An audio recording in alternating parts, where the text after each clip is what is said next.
Mangwanani hama ndikati mangwanani ndinenge ndichinyepa. Tinoziva kuti nguva dzakasiyana kose kose. Saka ndinoti kazi wai kana kuti tokuchingamidzai pachirongwa chino chamuparidza anoti nhasi uno tiri kutarisa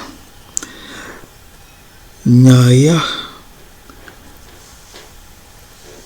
yokufamba kwaJesu pamusoro pemvura. Asi dingindira renyaya iyi ndo rekuti Riddle. Handiziva kuti munoziva kuti Riddle zvinoreva chiki. Kuti ndiperengere ndi RIDDLE. Toda kuti ameno kuti pane rimwe inzwi here rechishona rinoti Riddle. Ani kuti ririko kukanganwa chete. Saka tichazobata zvimwe zvinhu zvakati zvinoenderana neRiddle. Asi nhasi tiri kuvamba series yedu yeRiddle ino tichitangira pana Matewu chapter 14, Matewu wegumi nemana kubva pavhesi 22. Ngatimboverengei kuti nyaya yacho inoti chii, nyangwe zvedu tisingazopinda mune zvose nhasi. Tichiverenga kubva pavhesi 22 kusvika pavhesi 36. Pakarepo wakagombedzera vadzidzi vake kuti vapinde mugwa vamutungamirire mhiri, iye ndokusara kuendesa vanhu vazhinji. Zvino wakati aendesa vanhu vazhinji, akakwira mugomo ari oga kundonyengetera. Ava madekwana wakanga aripo ari oga.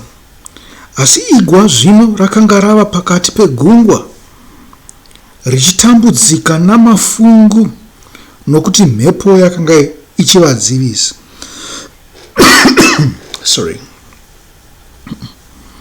Nenguva yechina yousiku akavuya kwavari achifamba pamusoro pegungwa.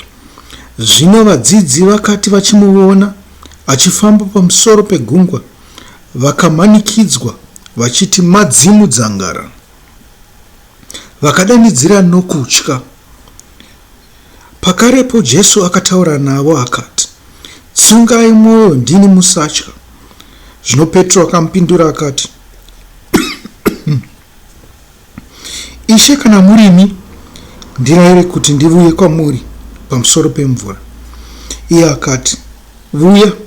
Petro akaburuka mugwa akafamba pamusoro pemvura akaenda kuna Jesu. Asi wakati achiona mhepo ine simba akatya. Zvino wakati otanga kunyura akadanidzira achiti, Ishe, ndiponesei. Pakarepo Jesu akatambanudza ruoko rwake akamubata akati kwaari, iwe uno kutenda kuduku, wanyunyutireiko? Vakati vapinda mugwa, mhepo ikanyarara. Ipapo vakanga vari mugwa vakamunamata vachiti, zviro kwazvo ndimi mwanakomana waMwari. Vakati vayambukira mhiri vakasvika panyika yeGenesareti. Varume venzvimbo iyo vakamuziva, vakatuma shoko panyika yose iyo yakapoteredza. Vakavuya kwaari navose vairwara, vakakumbira zvikuru kwaari kuti vabate chete mupendero wenguvo yake.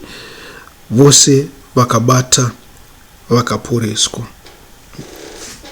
Amen.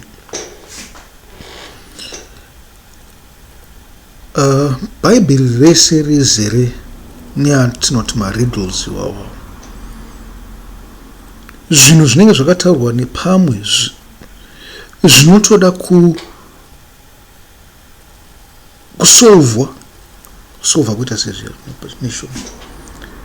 zvinotoda kugadziriswa zvinoda kuti zviiswe pamwe chete kuti zvinzwisisike. Dzimwe nguva wakaverenga nyaya 1 haubate riddle, asi kana uchitoverenga bhaibheri rese kubva kwokutanga kusvika kwokupedzisira, mukufamba kwenguva unopedzisira wobata zvimwe zvinhu.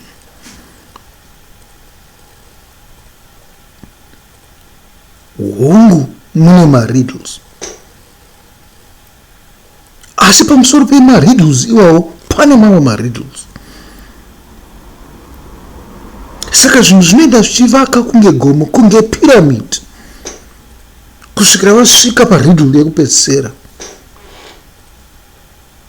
unenge wabatanidza zvinhu zvose. Unenge kana uchiita zvaunenge uchinzwa, unenge wakwana nezvinhu zvoumambo hwokudenga. Unokwanisa kuzviziva asi usina kukwana. Nokuti pane mamwe mapenzi akaenda kuchikoro, asi nyange akaenda kuchikoro unoona kuti ibenzi. Ndakanakidzwa musuno waMnangagwa vachiti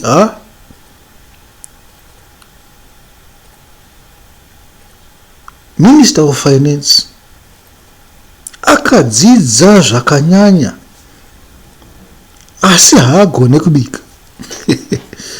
Ndikati mutara anonyepa. Kana pane munhu anobika mabhuku ndiye manje Minister of Finance. Asi makanzwa zvenyu kuti aireva kuti chipa akati anobika. Muri kuona?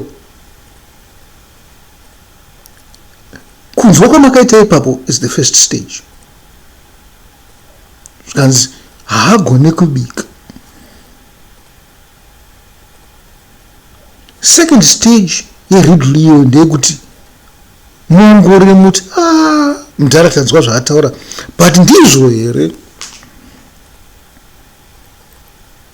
Tikaenda ndangobata second stage, ndikati aiwa umwe anobika mabhuku.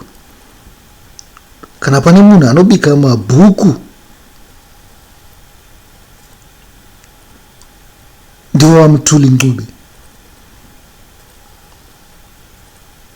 Ndingotora pane zvakataurwa napresident.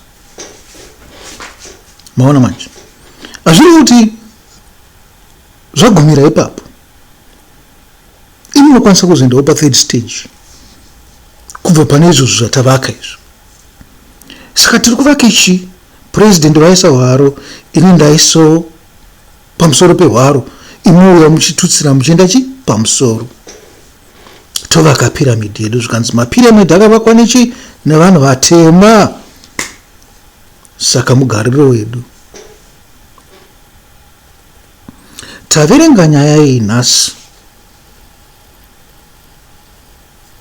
pamusoro pekufamba kwaJesu pamusoro pemvura. Hongu imi munofunga kuti hazvikwanisike kuitika, asi nyange muchifunga kuti hazvikwanisike kuitika, zvino motifunga imimi kuti nyaya iyi yakanyorerwe chii? Kuti vanhu vanyora bhaibheri vangangore vanhu venyambo chete here? Vekuda kungofadza vanhu panguva iyoyo chete chete here? Kana kuti pane zvavaitoitira zvakanga zviri zvidzidzo here? Chii vainyorerei? Ko vaipedzerei nguva yavanhu vachinyora zvinhu zvisingabatsire vanhu? Ndipo pamunofanira kufungisawo ipapo. Anofunga kuti hazvibatsire munhu, munotoziva kuti vari kuenda kupi. Anofunga kuti zvinobatsira vanhu, munozivawo kuti ari kuenda kupi. Saka haizi nyaya yekuti tinotongwa, asi tinenge takatozvitonga kudhara.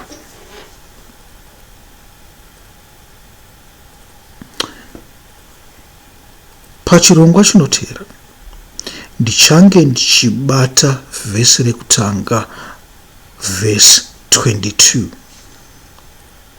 Chisarai.